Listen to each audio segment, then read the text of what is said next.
কানে গুজে না, আদারে বাগানে ডাকো কথা কানে গুজে না।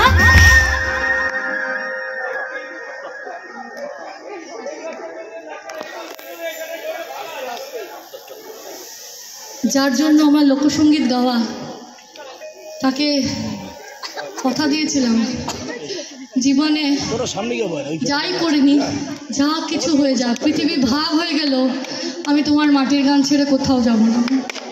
তিনি কালিকা প্রসাদ ভট্টাচার্য। খুব কষ্ট পেতেন। আমি আমি আমি এটা বলতে আমার কোনো লজ্জা নেই, কারণ উনি যাদবপুর ইউনিভার্সিটিতে, উনি সন্তোষপুরে থাকেন, মানে থাকতো।